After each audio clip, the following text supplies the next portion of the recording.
G'day fellas and welcome to a casted game of Age of Empires 4. Today we are on Lipany to watch two of the world's best players face off in the EGC Elite Classic 3. Spawning in on that southeast side of the map in the colour purple, playing as the House of Lancaster, the new English variant. Ladies and gentlemen, it's Demu. And on the northwest side of the map in the colour green, playing as the Ayyubids, it's Louis MT. Ladies and gentlemen, welcome to a casted game. A pleasure to have your company here today on Lipany as we watch two of these top-level players, both obviously Conqueror 3, both at the very, very top of the tables here. Louis MT, of course, coming off a fresh tournament win. Demu has been around for a long time, always consistently at the top of the tables, especially when it comes to the ranked ladder. But I'm looking forward to seeing what he's got in store for us today, because he's got a bit of a tough matchup for himself. The Ayyubids, a civilization that's always been quite powerful, especially when it comes to things like trade. But on this map, Lipany, there are quite a few more berries than the standard map. If we take a look, you'll see we've got the first set of berries in the base, second set down here, a third set just outside, and a fourth set up towards the top. There should also be a fifth set of berries somewhere here, but it looks like it hasn't spawned in for whatever reason. Actually, no, I take it back. It has spawned in. There's a fourth set up over here. So we do indeed have all 5 sets for Louis MT, and he gets bonuses to these berries. He gets to gather from them faster. He gets a little bit more food on them as well, so he'll be looking to take advantage of that. But one thing to note is that we do now start to see some very nice improvements to the spectator UI, to the caster mode. Of course, you can now not only see that there is a House of Wisdom influence tracker, which is incredible. Well, we can even hover over it and it even pops up. How cool is that? Oh my lord.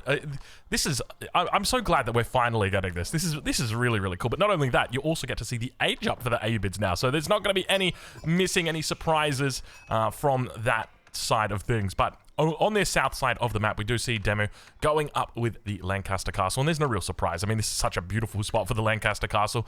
I'm curious to see what kind of strat he's looking for, but I would suspect it's probably going to be some sort of like maybe a 3 to 6 mana fast castle, just because when it comes to what we can expect from the Ayyubids, my suspicions are probably going to be Louis MT going for a fast castle, maybe looking to get a stable out just to get a couple of early units, and then look to put some pressure on and then age up behind it, or maybe just go for a direct age up. But we can see he's got quite a few vills on wood already, so probably going to be doing the former rather than the latter. Economic wing now coming up as well for him. So going to be looking to pick up these early villages. Can actually hover over and see exactly what is coming through. I tell you what, I love this UI. The devs have done such a wonderful job with this. Well done to the devs. Hats off to you developers. I'm increasingly impressed with what you guys are doing and the control that you guys have got. And it's kind of funny, right? It's just like these little things, these little fixes that arguably should have always been there. And it's just like, it feels so good to have it. So thank you. You don't know what you've got until it's gone, or you don't know what you didn't have until you've got it, and then you realize how good it is.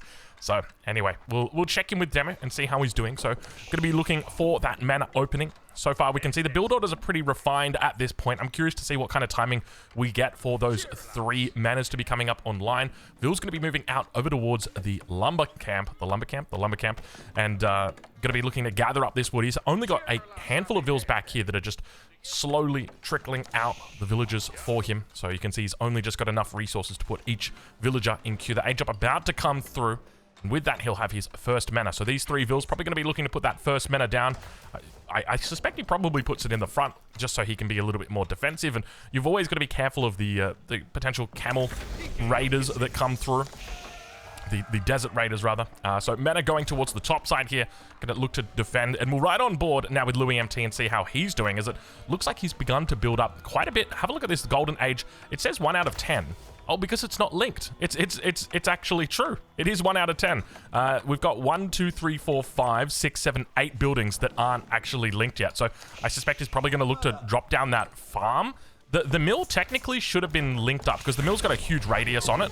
So I think ideally you should have looked to have like put the mill here, but he's instead going to go for a stable, which makes a lot of sense. That'll link him up right here. Sheep going to be brought back in as well, so no real surprise of what we're witnessing here on the side of Louis MT. Now keep in mind, this is a tournament game, so these guys are going to be playing. So when I post this video, in about 12, 13 hours after this video goes live is when these guys will be playing again. So make sure you check them out. It's going to be happening every weekend for the next month or so. EGC TV is the place that you can catch it. And we've now got that golden age coming online for Louis MT at 5 minutes on the dot. Meanwhile, on the other side of the map, the second mana is coming up, about to drop down that third mana. Quite a few vills on gold as well. And I wonder how Demu looks to play this. If I'm in Demu's shoes right now, I mean, there's two primary ways that you can do this. Number one is you can muster the nobles immediately. So you could arguably even do that right now because that third mana is coming up. But I would wait. I would hold off on doing this. I would be looking to move into the condensed land practices first, get 6 manas out, and then look to get those units out. Because the key here is that you want to be denying relics. I think this is going to be really important. And you could do that with 5 Demi-Lancers, but if you wait for 8 Demi-Lancers, that's going to give you quite a bit more control. It will mean that you can have 4 on each relic, guarding them up. Because realistically, you're going to be looking to like guard this one, maybe guard here, and then by guarding this one, you're also guarding these 2 down here, and then you can maybe leave a scout over here. Even keep the Demi-Lancers just sort of positioned around the front. It would make quite a bit of sense, but the age up going to be coming through shortly for Louis. Doesn't look like he's going to be going for that cheaper age up. We're right on board with him. You can see he needs the gold for it. In fact, he could actually still look for this. We're at the 6 minute mark, so if he clicks that, that's going to be quite a fast age up here. Let's have a look and see what way does he go. He hasn't clicked it yet, so he's probably going to be hanging around, maybe moving in for the dervish instead. Interesting decision to go the way that he did. I would have thought that he would open with the dervish and then go into the vills. But he's gone for the villagers, and I think now going into the dervish, is that the play? Yeah, now he's going to go into the dervish. So basically means the dervish aren't going to be in position, but he's going to have 3 of them. So slightly more dervish, slightly less villagers, but you do get to front load those villagers. And we do indeed see he did go for the condensed land practices, so open field system is now available for him. Probably not going to be moving into open field system, but I wouldn't be surprised if we start to see muster the nobles coming through shortly. That's going to be 5 of his manas that he's got. Going to be looking for that 6th one. I wouldn't be surprised if he pulls off the stone right now and just says, you know what, we'll leave it at 6 manas, but he is sticking. He is sticking. And this is interesting because he could be going up to 9 manas potentially, which is a fearsome amount of manas. But definitely something that you can do. And I'm curious to see whether or not he is going to, whether or not he's necessarily going to cede the relics, the control of the relics to his opponent. Is that, oh my lord, he's doing it. He's actually going a naked 9 mana opening. Very, very interesting. So he's not going to be able, so he can muster the nobles still. I think technically you could do it right now, but I don't think there's any real point to it. I think you probably want to wait for your 9 manas first. The only thing is, when you do that, you're just, you are really ceding your relics over to your enemy. I guess there is a world where instead of just allowing the enemy to collect all the relics, you just allow them to collect 2 or 3 relics. So if you say, okay, I'll let you have these 2, probably take this one, and then he can bring the Demi-Lancers out in time to defend this one. Is that what we're potentially going to see here? Let's have a look and see how he goes. 7th mana now going to be coming up as well. He is absolutely ecoing his heart out right now. A lot of manas in this base. The age up coming through for Louis. Not too long to go, but we are definitely positioning ourselves for a showdown in this game. 20 seconds to go on that age up. Double stable, ready to roll. And of course, the dervish, together with some camel lancers, undoubtedly going to be looking to cause some havoc early on in this game. You can see he's been a little bit annoying here with the deer, splitting them all up, so it makes it less convenient to be gathering these up for the House of Lancaster, inevitably when they want to come out here. But we now start to see there's that final mana, almost about to be put down. Muster the nobles, probably should be clicked any second right here. The age up is through, so now with the dervish moving out onto the map, we can see 1, 2, 3. So he is going to be looking to pick these up. Now, of course, Demu's going to be tracking them. He will see this immediately. Where's the muster the nobles? There's the last mana. So that's all 9. Muster the nobles, click it, baby, click it, click it, click it, click it, get out here. He's going to have a bit of a tough time if he wants to, but he definitely can. Is he not doing it? Interesting. I think he might. He's just going straight to castle. So he's actually going to save this. Oh my lord, do we see like a fast Imperial out of him? You could totally fast imp this. But it's one of those things where it's like, you know, you get a lot of value from calling the nobles right now rather than like holding on. First relic coming through. That gets spotted out from demo. All the upgrades on the way as well. Check out this lumber preservation coming through. Horticulture, specialized pick, all the big ones coming through now for Louis MT. He's already got wheelbarrow, so really looking to try and focus on that economy, match what the House of Lancaster can do. Let's actually switch it over to income per minute. I know it's early to do it, but I really want to get a bit of an idea on where these two currently stand. So for Louis MT, he's sitting at about 1,300 income per minute, and compare that to his opponent, who is absolutely miles ahead right now, sitting at about 1,800 income per minute. So a huge difference between the two.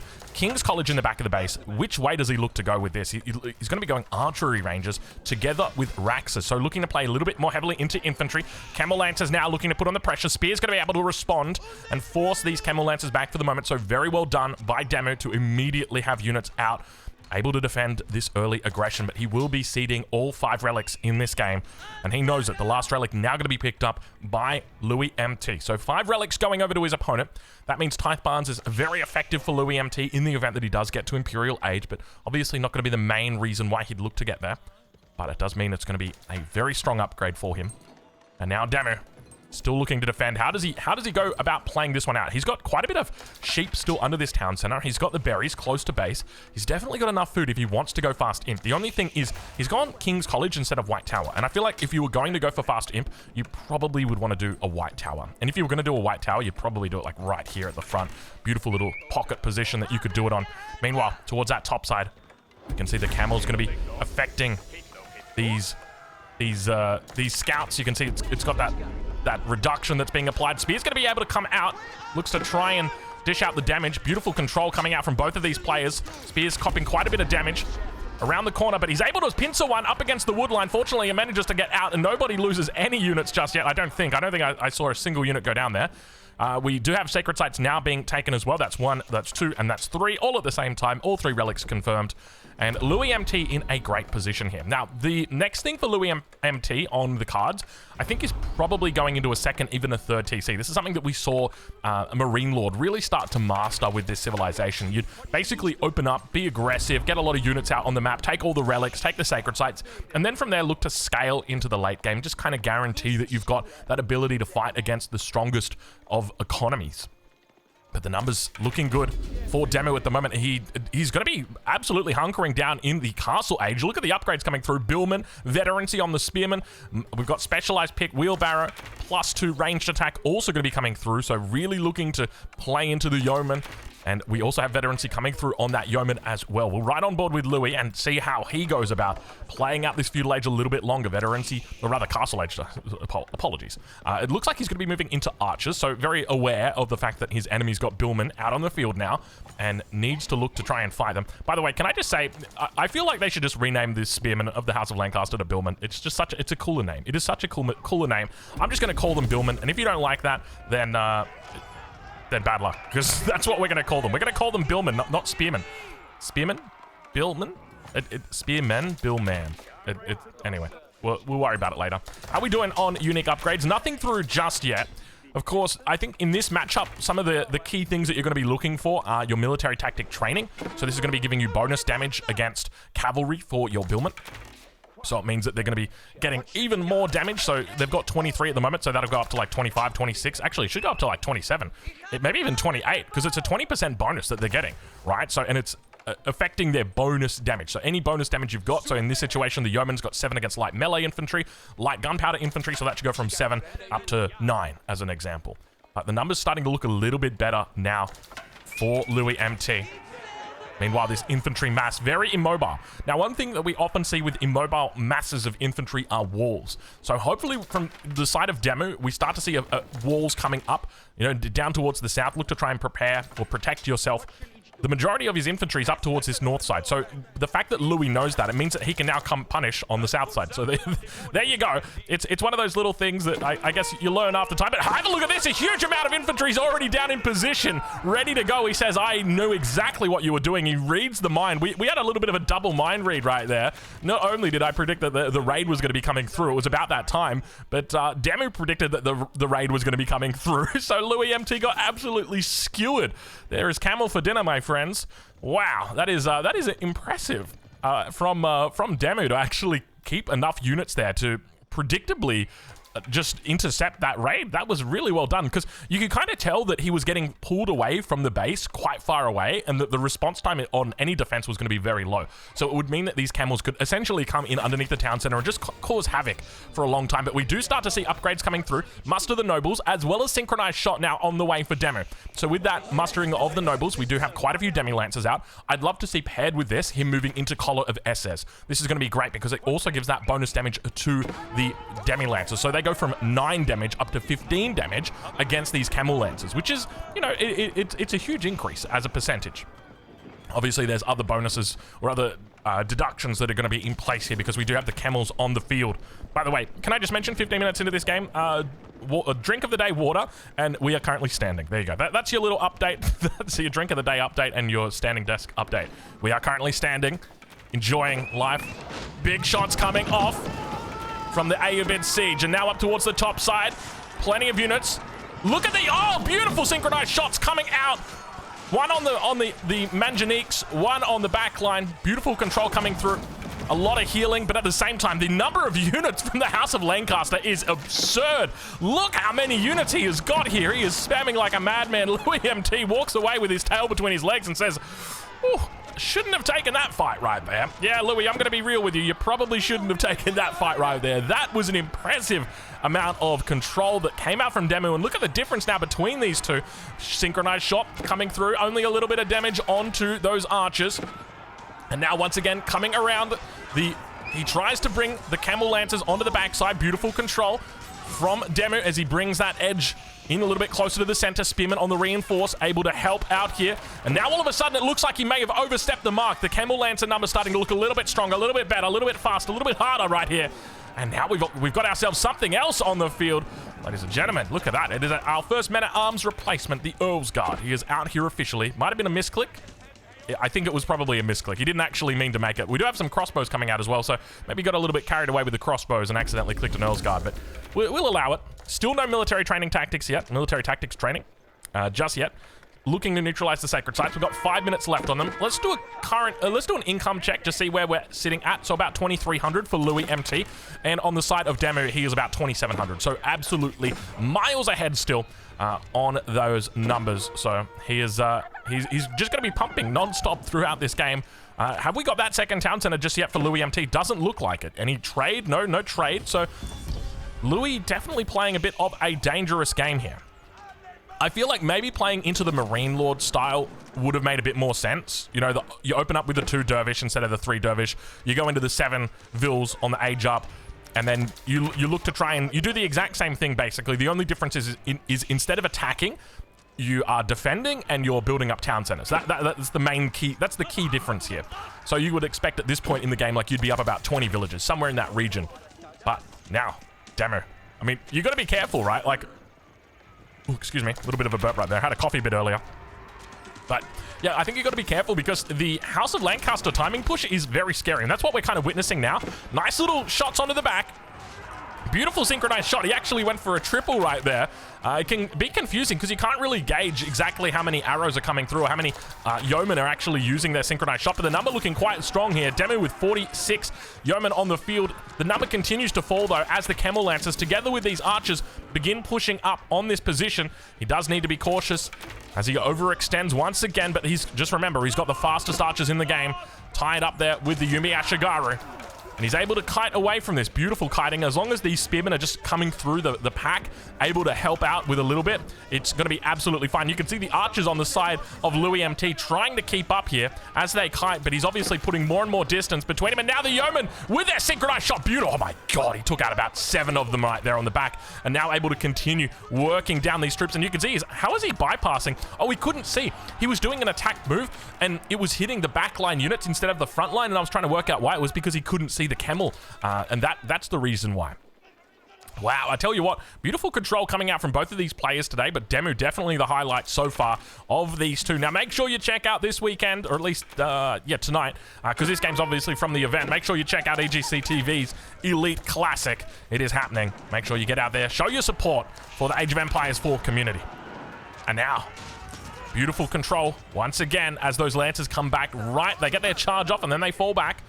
Now, where is my Imperial Age? I feel like there should be an Imperial Age coming through. In fact, either player could kind of justify Imperial Age. Oh, no, actually, I take it back. I don't think either player can justify Imperial Age right now. Maybe Demu arguably could, because what does he do? He goes Imperial, like, he throws a keep down. Maybe that's the play. You throw a keep down and go Imp. You could look to try and do that. That could be an option. Just throwing it out there. That could be an option. He's got 2,300 gold in the bank. Absolutely. Now, keep in mind that once he gets to Imperial, he's going to have access to Scootage, which is going to be scooting his economy up even more. And that's going to give him a whole bunch of extra gold. I think it works out to be about 360 per minute because you've got 9 manas in total. But now moving down towards that south side, looking to try and keep Louis MT in the base. We'll check in with Louis and see what he sees. He's got a single outpost, fortified, sprinkled in placement on the south sacred site. Up towards the north sacred site, he's got the same thing, another fortified outpost. You'll have difficulty dealing with this. Gonna need battering rams or a lot of siege, and you can see he's got a whole bunch of spearmen that are gonna try and take this out, but obviously the sprinkled in placement gonna be doing work here, gonna be getting a lot of value in on this, but the numbers still looking good. Now the yeoman, once again, coming towards the top side. Expect to see that synchronized shot. There it is, firing off on the archers. Big healing coming out. It's a decent counter from the Ayyubids. Louis MT gonna try once again to make a connection here. All of the infantry still sieging up this outpost. He's definitely made the right call in the sense that you're kind of damned if you do, damned if you don't. You have to siege down the outpost or you have to defend the yeoman. Which one is it going to be? But fortunately for Louis MT, it's going to be to try and defend the yeoman, and you can see the numbers looking a little bit better for him now. Definitely got caught in the trap of the Ayyubids. They've weaved a web, and now Louis MT is looking to strike. That's a little reference for my son right there. He's spider crazy at the moment. I tell you what, every time he comes down here into the studio, it doesn't matter. We'll be in the middle of a game casting and he'll just be like, "Dad, can we see some spiders, please?" he loves his spiders. His favorite is the jumping spider. Jumping spider, he's a big fan of it. We watched this this BBC David Attenborough one, and it's talking about how the jumping spider is like this mastermind. It's such a great video. Anyway, well, that's your little spider update right there.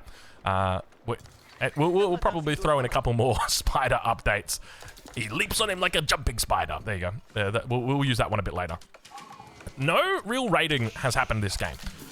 Decent walls coming up from both of these players, just kind of towards the extremities of the map. And you can see Louis is looking to try and find some villagers out here. But of course, the only thing he's going to find are walls. And this is part of the reason why it's so important to get these walls up. So I want to shout out to Demu, because it's been quite a while that we've watched Demu games and there's been a distinct lack of walls. But the fact that these walls exist mean that you don't have to bring any units over here to reinforce this. All you really need to do is, well, nothing, because the camel just goes the other way. He knows that there's walls over here and there's nothing that he can do about it, so he moves on to greener pastures. Meanwhile, towards the south side, the numbers continue to build for Demu. Have a look at the numbers that we've got here. 36 yeomen now out. Whole bunch of infantry as well. 17 Earl's Guard, 17 crossbow. Quite a bit of a mix we're getting here. That mass of infantry is just really mixing it up. No hobblers, no knights just yet. Yeoman continuing to push forward. Let's check in and see what upgrades has he picked up. So nothing still from the King's College just yet, which is disappointing because from the current army that he's got, the biggest one is obviously military tactics training. And it's a small little detail, but like it works out to be the equivalent of like +3, +4 attack. And that's a lot of attack, especially when you're talking about, you know, dealing with cavalry. So it can make a huge difference in these fights to have that upgrade. But now, this infantry mass is only getting larger by the second. And speaking of masses, have a look at the size of this one. Ladies and gentlemen, 115, no, it's 125 against about 100 on the side of Demu. The numbers continue to build for both of them. Demu just throwing, hold on, is he going imp? Look at this, he's buying food. He's going in, he's throwing down the Berkshire. He's looking to try and defend, oh my God, he's rushing a Berkshire to defend this push. He thinks it's not possible to defend this push without the Berkshire. Oh my God.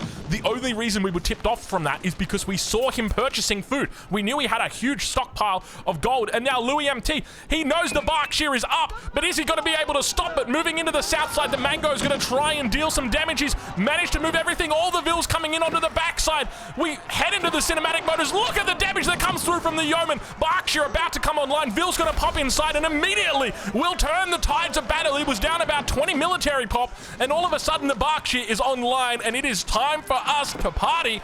He's got absolutely everything packed out in here. Yeomen working their magic towards the top side, and what a defense. What a masterpiece. An absolute masterpiece we have witnessed. He timed it perfectly, and that's one of the most powerful things about the Berkshire. The fact that you're investing in that Imperial Age, but at the same time, you're able to invest in your defenses. Beautifully done. Pixel perfect play from Demo. Wow. Now he's Imperial Age. Now he has access to his upgrades. He's got a huge, massive infantry. Oh my, look at the difference that the Berkshire makes. That is incredible. And now able to get the elite upgrades for his yeomen, able to get scootage for that extra gold income. And now he heads into this game, 24 minutes into it, as an absolute favorite to win. How does Louis MT stop this? I think Louis needs to go imp himself, and he's definitely considering that. A little bit of an attack from the wolf up here. He's going to be moving into Master Smiths. Interesting decision, but makes a lot of sense. It's going to be giving him plenty of upgrades for free. I think you still have to research them if you want to actually get them. Let's check in. I haven't seen Master Smiths in a while. So Master Smiths is going to be providing Military Academy, and the Blacksmith's damage and armor technologies become free and complete automatically when entering an age. Those of other ages must still be researched as normal. Does that mean it just literally gives him +3 of everything immediately? Which is actually a really smart move if you can just immediately get those upgrades straight away in. Because if we check in with his upgrades, there are ones that he's missing. So I really want to see whether or not that just gives him like immediately +3 melee attack, immediately +3 on everything else, or whether you have to like research +2 first and then it gives you +3 for free. Golden Age Tier 4 deactivated. Demo, he's looking incredibly powerful. Infantry moving over to every little corner of the map. You can see him trying to find a way through. He's being very annoying with his mass, and it feels so difficult. How do you deal with this roving mass of units? We've got more upgrades on the way. Silk bowstrings coming through. Elite spearmen. We've also got padded yak coming through. I'm loving it. I'm loving it, Demo. This is absolutely a masterpiece that we are witnessing. How was he able to somehow turn that around? The Berkshire, baby. That was the key difference between it. The unit number not looking the best. Louis got to be careful. Towards the south side, more units going to continue to reinforce towards this position. But fortunately, this stone wall able to keep out those northern units, so he's really able to drive a wedge here between these two armies. But Demo doesn't care. Demo continues moving north. The spring on emplacement working its magic, but still double the military size of his opponent. Demo is, oh God, he's one-shotting out these horsemen here. Okay, we got 10 seconds until the Master Smith's upgrade comes through. Does he immediately go? Let's have a look and see. We're looking for that melee. It should go from 11 +1 to 11 +3. Let's take a look and see. No, it's just 11 +1, so he's still going to get those other upgrades. Oh, yeah. See, Master Smith's, in my mind, it was good, but he's got +3 immediately. So, yeah, you actually need to research the other upgrades, and then you will immediately get +3. That's kind of sad, isn't it? You know, you just want to immediately get those upgrades through. It would arguably be, like, quite viable if that was the case. Like, I don't know how viable it is right now, but it's still quite a bit of resources that you're getting in for free. So that's definitely a factor. But Demo a little bit discombobulated with the army right now. We can see the enemy is looking to try and chase him down. Upgrades are coming through. Elite horsemen together with elite archers. He's definitely rounding him up. You can feel that. He's going to try and reinforce towards this position. Look at the amount of infantry. He's got 120 infantry units on the field. And this is own, like, House of Lancaster things, right? Just the House of Lancaster firing off towards all of them. Oh, no, he's walked back into it. He was completely broken. Where did you go? Did you go forward? Did you go back? You don't know which way to go. And as a result, you just get absolutely obliterated by the yeoman synchronized shot. And now, oh, did you see that torch? There was a huge torch that got thrown out by one of these Earl's guards. And rounding the corner towards the top side, elite horsemen trying to find a way through. And I think Louis, I think he's run his course. I don't know how he does it from here. And that is going to be it, ladies and gentlemen. Indeed, he has run his course. Demo coming out the victor in an incredible defensive game that we have just witnessed with the Berkshire. Ladies and gentlemen, make sure you go check out EGC TV tonight, 15 GMT, about 12 hours, 13 hours after I post this, and every weekend for the next month.